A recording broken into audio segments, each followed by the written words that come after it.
بسم اللہ الرحمن الرحیم۔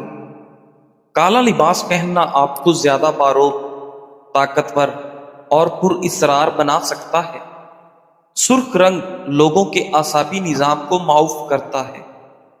سفید رنگ آپ کو بے قصور اور خوبصورت دکھائی دے گا۔ ناظرین، نیلا رنگ لوگوں کو یہ سوچنے پر مجبور کر سکتا ہے کہ آپ زیادہ قابل اعتماد ہیں۔ سبز رنگ آپ کے آس پاس کے لوگوں کو پرسکون محسوس کر سکتا ہے۔ پیلا رنگ آپ کو پر امید بناتا ہے۔ ناظرین، حدیث قدسی میں ہے، اللہ رب العالمین فرماتا ہے، اگر میرے گناہ گار بندے توبہ کرے تو میں ان کا حبیب ہوں، اگر توبہ نہ کرے تو میں ان کا طبیب ہوں۔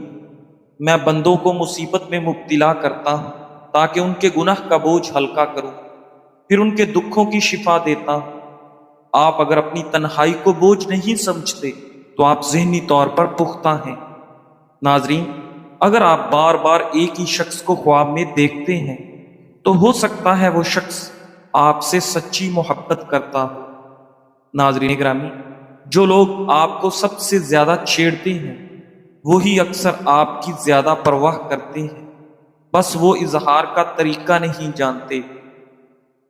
ناظرین گرامی، انار خون کے سرخ ذرات میں اضافہ کرتا ہے، کریلا خون کو صاف کرتا ہے۔ جو لوگ آئرن کی کمی دور کرنا چاہتے ہیں وہ پالک کا استعمال ضرور کیا کریں۔ زیادہ پانی پینے والے انسان کا پیٹ زندگی بھر خراب نہیں ہوتا۔ صبح ناشتہ کیے بغیر مت سویا کرو، اس سے عمر میں کمی ہوتی ہے۔ روزانہ گلاب کا عرق چہرے پر ملنے سے قبل از وقت چہرے پر جھریاں نہیں پڑتی۔ کھانا کھانے کے بعد چند منٹ چہل قدمی کرو، پیٹ کم ہو جائے گا۔ واک کرنے والا انسان وقت سے پہلے بوڑھا نہیں ہوتا۔ ناظرین گرامی، فاسٹ فوڈ کا زیادہ استعمال کرنا بچوں کی ہڈیوں کی نشو و نما کو متاثر کرتا ہے۔ ناظرین گرامی، مصنف ابن ابی شیبہ کی روایت میں ہے کہ حضرت اسامہ بن شریک رضی اللہ تعالیٰ عنہ سے روایت ہے، کہتے ہیں کہ کچھ دیہاتیوں نے رسول اللہ صلی اللہ علیہ وآلہ وسلم کی خدمت اقدس میں حاضر ہو کر دوائی کے استعمال سے متعلق سوال کیا تو آپ صلی اللہ علیہ وآلہ وسلم نے فرمایا، اے اللہ کے بندو، دوائی استعمال کرو، کیونکہ اللہ تعالیٰ نے بڑھاپے کے سوا کوئی بھی بیماری نہیں اتاری مگر یہ کہ اس کے ساتھ شفا بھی نازل کی ہے۔ ناظرین، دوسری روایت میں ہے، حضرت انس رضی اللہ تعالیٰ عنہ فرماتے ہیں کہ رسول اللہ صلی اللہ علیہ وآلہ وسلم نے ارشاد فرمایا، یقیناً اللہ تعالیٰ نے جہاں بیماری پیدا کی ہے دوائی بھی پیدا کی ہے، پس تم دوا استعمال کرو۔ ناظرین گرامی، سکن کی بے رونقی سے پریشان ہو تو رات کو بادام کا تیل لگا کر سو جائیں، صبح چہرہ صاف اور فریش محسوس ہوگا۔ انسان کی روح کے لیے سب سے مفید غذا نماز ہے اور سب سے مفید دوا قرآن ہے، اور جسم کے لیے سب سے مفید غذا کھجور ہے اور سب سے مفید دوا شہد ہے۔ ناظرین، دودھ کو ابالتے وقت اس میں الائچی شامل کر دیں، دودھ جلدی خراب نہیں ہوگا۔ خوشبو خود اعتمادی بڑھانے میں مفید ہے اور اعصاب کی کمزوری دور کرتی ہے۔ کھیرے کے چھلکے پیس کر ہونٹوں پر لگا دینے سے ہونٹوں کی سیاہی دور ہو جاتی ہے۔ ناظرین گرامی، دہی میں تھوڑی سی چینی ڈال کر ہاتھوں پر رگڑنے سے ہاتھوں کا کالا پن ختم ہو جاتا ہے۔ ناظرین، کھیرے کا استعمال روزانہ کرنے سے کولیسٹرول لیول ٹھیک رہتا ہے۔ نمک کا استعمال کم کرنے سے ہائی بلڈ پریشر کا مسئلہ نہیں ہوتا۔ ناظرین گرامی، حضرت حذیفہ رضی اللہ تعالیٰ عنہ سے روایت ہے، کہتے ہیں کہ حضرت علی رضی اللہ تعالیٰ عنہ ایک آدمی کے پاس اس کی عیادت کے لیے تشریف لے گئے تو آپ نے اس کی کلائی میں دھاگا دیکھا۔ آپ رضی اللہ تعالیٰ عنہ نے پوچھا، یہ کیا ہے؟ اس نے جواب دیا، یہ ایک دھاگا ہے جسے مجھے دم کر کے دیا گیا۔ اس پر حضرت علی رضی اللہ تعالیٰ عنہ نے اس کو توڑ دیا، پھر فرمایا، اگر تم مر جاتے تو میں تمہارا جنازہ نہ پڑھتا۔ مصنف ابن ابی شیبہ۔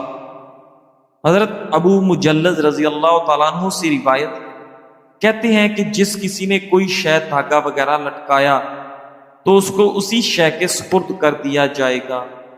مصنف ابن ابی شیبہ۔ ناظرین گرامی، اسلامی نفسیات کے مطابق انسان کی شخصیت 3 بنیادوں پر بنتی ہے۔ نمبر 1، خالص نیت۔ شخصیت کی اصل بنیاد نیت ہے۔ حدیث شریف میں ہے کہ اعمال کا دار و مدار نیتوں پر ہے۔ مطلب یہ کہ شخصیت کا معیار صرف عمل نہیں بلکہ اس کے پیچھے نیت بھی ہے۔ نمبر 2، خوبصورت اخلاق۔ اچھے اخلاق کو نبی صلی اللہ علیہ وآلہ وسلم نے ایمان کا حصہ کہا ہے۔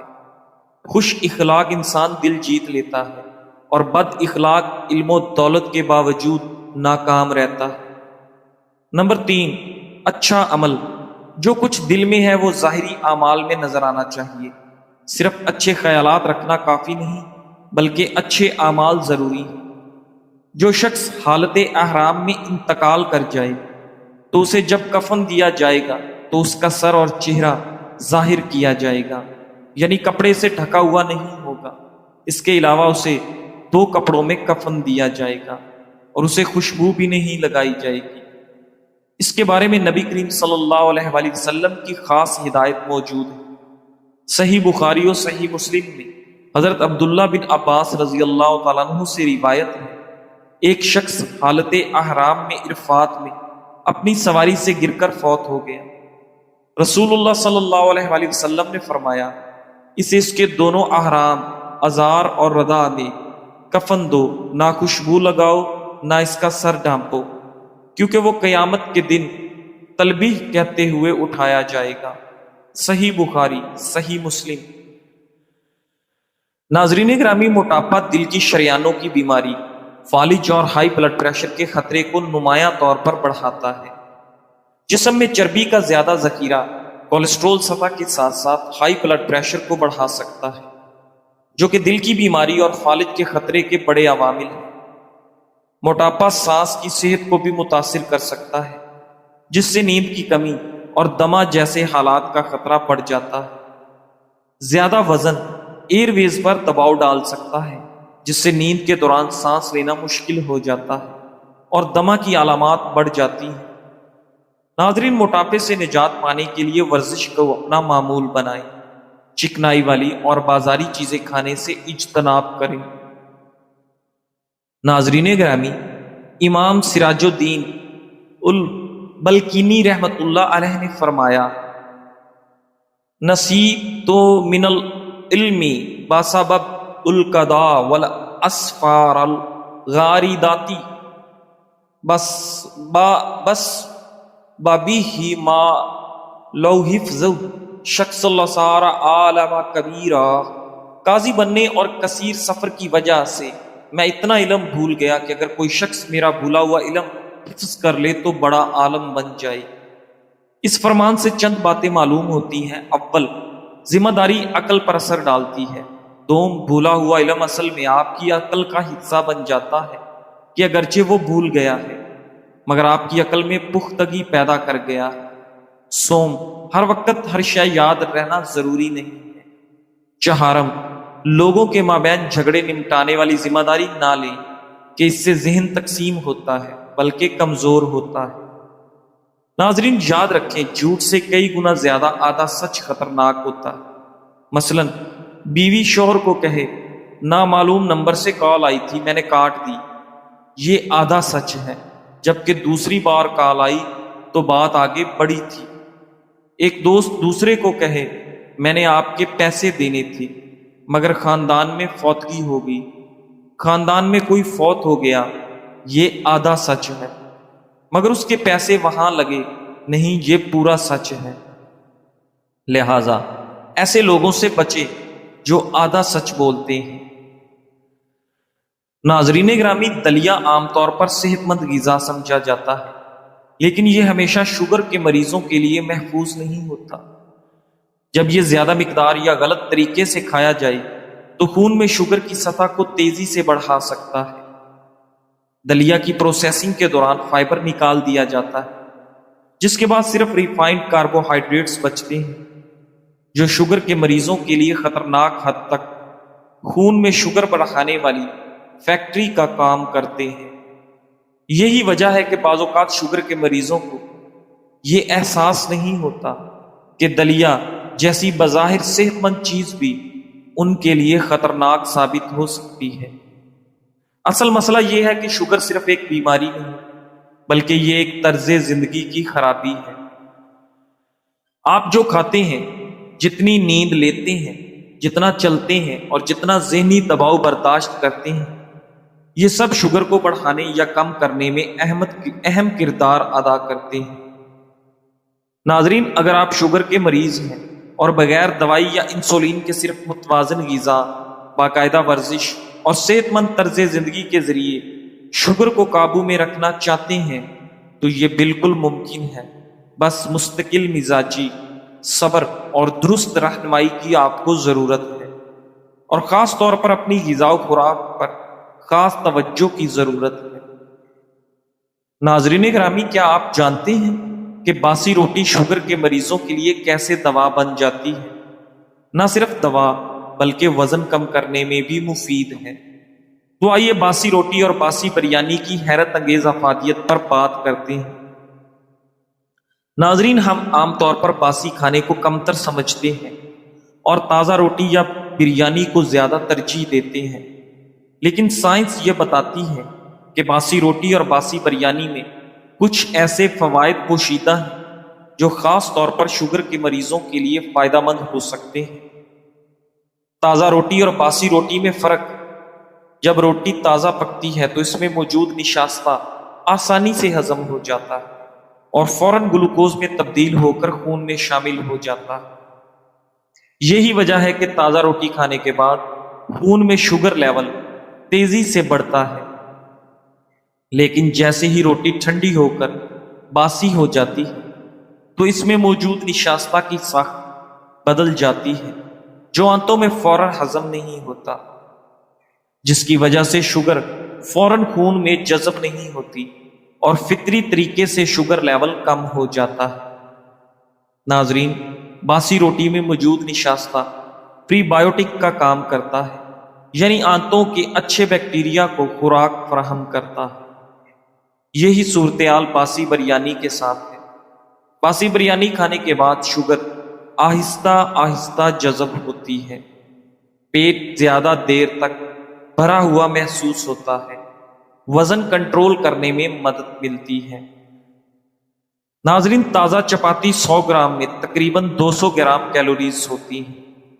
یہی چپاتی جب باسی ہو جاتی ہے تو کیلوریز تو تقریباً اتنی ہی رہتی ہیں، لیکن ان میں سے 10 سے 15% حصہ نشاستہ میں بدل جاتا ہے جو مکمل طور پر ہضم نہیں ہوتا اور توانائی میں تبدیل نہیں ہوتا۔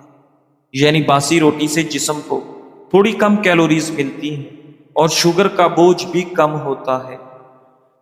ناظرین، شوگر کے مریضوں کے لیے فائدہ یہ ہے کہ شوگر کا لیول اچانک نہیں بڑھتا، زیادہ دیر تک بھوک نہیں لگتی اور آپ کی آنتوں کی صحت بہتر رہتی ہے۔ ناظرین، باسی روٹی یا بریانی ہمیشہ فریج میں محفوظ کریں اور کھانے سے پہلے ہلکا سا گرم کر کے استعمال کریں۔ 24 گھنٹے سے زیادہ پرانی روٹی یا بریانی استعمال نہ کریں تاکہ بیکٹیریا یا فنگس کے خطرات نہ ہوں۔ ناظرین گرامی، جیسے زہر جسم کو آہستہ آہستہ کمزور کرتا ہے، ویسے ہی گناہ دل کو بیمار اور سیاہ کر دیتے ہیں۔ ابتدا میں شاید اثر محسوس نہ ہو، لیکن وقت کے ساتھ ساتھ یہ دل کو سخت اور روح کو بے چین کر دیتے ہیں۔ ابن القیم رحمۃ اللہ علیہ فرماتے ہیں، گناہ دل کے لیے اندھیرا ہے، اور اندھیرا جتنا بڑھتا ہے دل اتنا ہی اللہ سے دور ہو جاتا ہے۔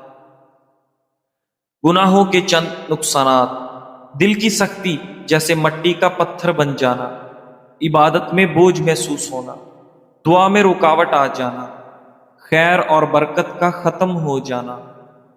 ناظرین گرامی، گناہوں سے بچنے کے 4 طریقے: نمبر 1، گناہ کے موقع پر اللہ کو یاد کرنا۔ نمبر 2، نیک لوگوں کی صحبت اختیار کرنا۔ نمبر 3، قرآن اور ذکر سے دل کو زندہ رکھنا۔ اور نمبر 4، گناہ کے بعد فوراً توبہ اور استغفار کرنا۔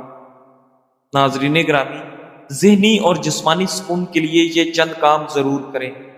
اللہ کا ہر وقت شکر ادا کریں، دن کی پانچوں نماز وقت پر ادا کریں، ہر لمحہ ہر وقت اپنی زبان پر اللہ پاک کا ذکر جاری رکھیں۔ ناظرین، کسی کا دل مت دکھائیں اور سب کو خوش رکھنے کی کوشش کریں۔ زندگی کی پریشانیوں میں صبر سے کام لیں۔ جو بھی آپ کا دل دکھائے، اللہ پاک کی رضا کے لیے اس کو معاف کر دیں۔ خود کو خوش رکھنے کی کوشش کریں، کیونکہ خوش دل انسان دوسروں کو بھی خوش کرتا ہے۔ جزاک اللہ۔